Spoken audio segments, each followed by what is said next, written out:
Hello everyone. Today in this lecture I am going to deal about the structure of tooth. So this is the accessory organ that lies in our oral cavity, and this took part in mechanically digesting the food and finally crushing it properly and mix this whole food with the various secretion that lies in our oral cavity and propel along the GI tract. So here in this lecture we'll discuss what is the internal structure of tooth and what all set of dentition the human have. So let's talk about its internal structure. So here you can see the structure of tooth where the tooth is supported by the gums here. Okay, so before that we know that the teeth are aligned in our upper and lower jaw. So in upper, that is maxillary bone, and in lower means mandible bone. So in maxilla and mandible there are alveolar processes. So here you can see this is the alveolar process or the socket like structure. So this is the alveolar process or the socket, and here you can see the gingivae or the gum where this fibrous connective tissue supports the teeth to be lie in the alveolar socket. Okay. So these gums also slightly extended in the alveolar processes here to support the tooth. Okay. Now from this lining, that is from the gum line, there is one extension here you can see in red. That is, this red lining is called periodontal ligament or the membrane. So this is the dense fibrous connective tissues which help the tooth to adhere in this alveolar socket. Okay, so this is the fibrous connective tissues, periodontal membrane. Now before we go in deep, let's talk about its three main part. So the part which is externally visible, you can see in your mirror. Yes, so the part which is visible to everyone is called crown. So this the visible portion, okay, which lies just above the gum. Okay, so the part which lies above the gum and is visible is crown. Then the part which lies deep in the alveolar socket, the whole part which lies in alveolar socket just below the gum is called root. So this part of tooth is called root. Okay. Now the narrow constricted region which lies between the crown and root is the neck. So this is the narrow constricted region which lies at the gum line.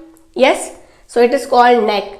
So altogether there are three parts. The outer visible is the crown, the deep embedded part is the root, and the narrow constricted region in between these two structures is the neck part.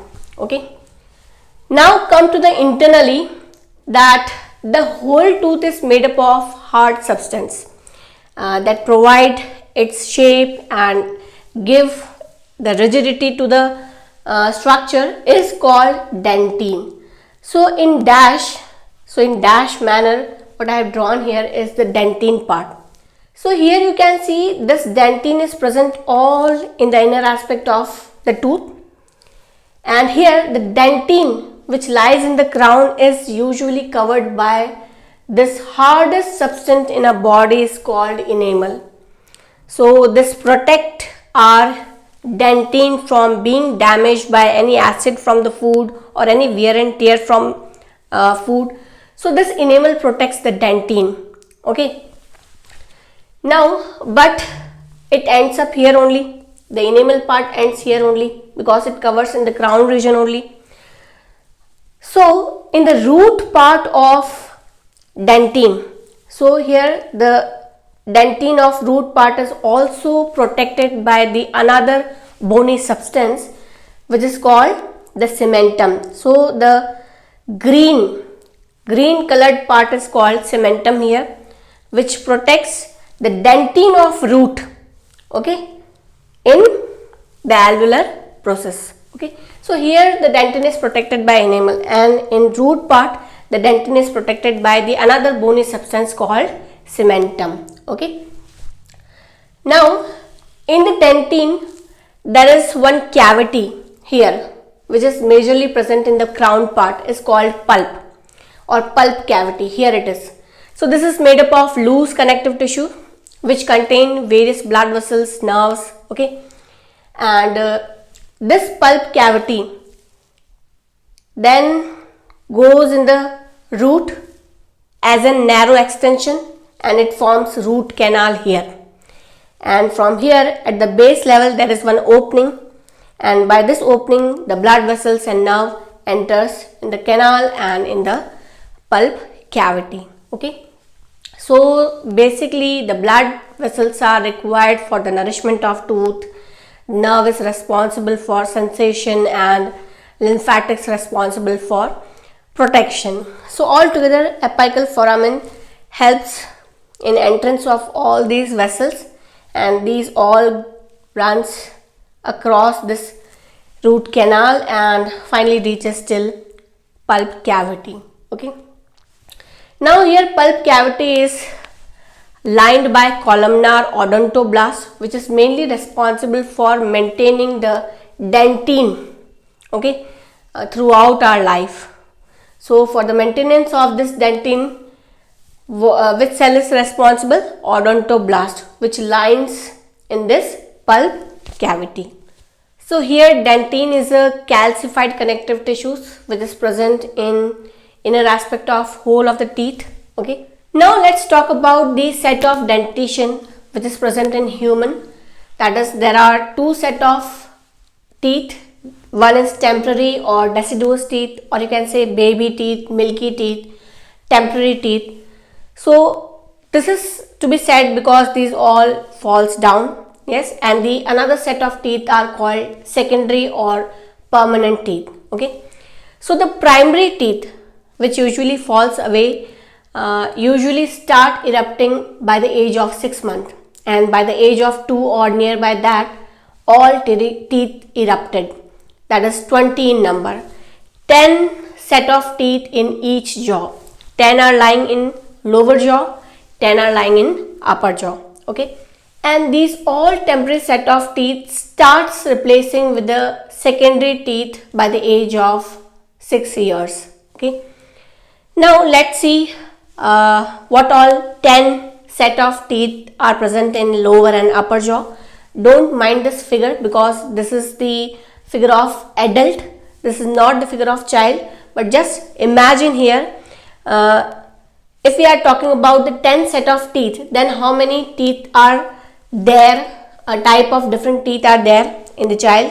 Like there are usually 4 incisors lying here, 2 central incisors which are lying in center, and 2 lateral to that is lateral incisors. Okay, then one canine posterior to lateral incisors, then comes the 2 deciduous molar. Okay, after canine comes the 2 deciduous molar, and in same manner they are present in maxillary region also. Okay, so these are aligned in a mandibular region. Okay, mandibular, and in same manner they are aligned in maxillary region also. Now let's see how these all temporary are replaced with the permanent one. So here you can see the 2 central incisors and 2 lateral incisors. So all together these 4 temporary incisors are replaced with the permanent incisors. So these 4 incisors are mainly responsible for cutting the food. So the function is to cut, and because of their function they are of chisel shaped, means their cusp or the crown part is slightly roughened area and slightly it is pointed to cut the food. Okay, because whenever you are taking a bite, you are taking in front, not from behind. Yes, and these all 4 incisors have only one root. Okay, now come to the canine. These 2 canine, that is the temporary one replaced by the permanent canines. Okay, one on each side in each jaw. Okay, and again the root is also one in them, and they have pointed, okay, they have pointed cusp. because they are mainly responsible to tear or shred the food. Okay, so whenever you tearing a hard food, you are using your canines. Okay, now back to the canine. Posterior to that are the deciduous molar, which are replaced by premolars in permanent teeth. Okay, so deciduous two molars are replaced by premolar 1 and premolar 2 on both sides. This all are same in maxillary region also. So I am giving an example of in lower jaw only. So these deciduous molars are replaced by premolar, and here the premolars have only one root in lower jaw, but in upper jaw what happened? The first premolar have two root. Okay, this is the exception. Now the premolars have one root in lower and two root in upper jaw, only first premolar. Okay, but these premolar have two cusp. They have two cusps to properly grind or crush the food. So mainly premolar and molars are responsible for crushing, grinding the food. Okay, so their cusps are usually more in number, more pointed heads are present. So here two cusps are present. Okay, back to premolars are three molars on each side. First, second and third molar, first, second and third molar in each jaw. Okay, so altogether 6 molars are there, 3 and 3. So 6 in lower, 6 in upper, but not always, because this third molar is also called wisdom teeth, and that is not erupted in every human being. Okay, so because sometime it may be impacted, it may be embedded in alveolar processes that may cause pain, and it can be removed surgically. So this is not to be replaced by any temporary teeth. Okay, because temporary set of teeth are hereby only. Okay, so these molar teeth are not replacing any previous teeth, because these are erupting according to the jaw size. Whatever the space is available, according to them only these erupted. Okay, so the molar eruption depends on the size of jaw. As it grow more and more, it will provide more space to erupt more teeth.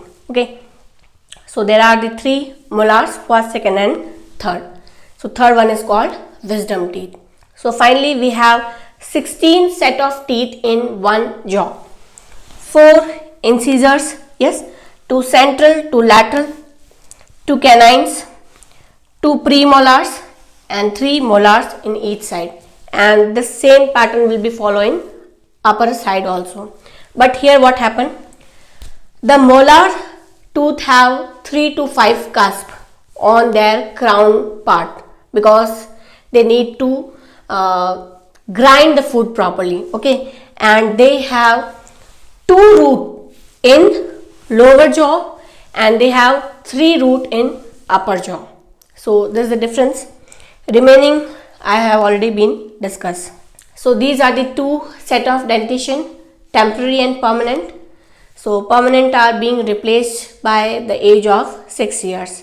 So here in this lecture we have discussed the sets of dentition present in human and the internal structure of tooth. So this forms accessory structure in our digestive system. Thank you.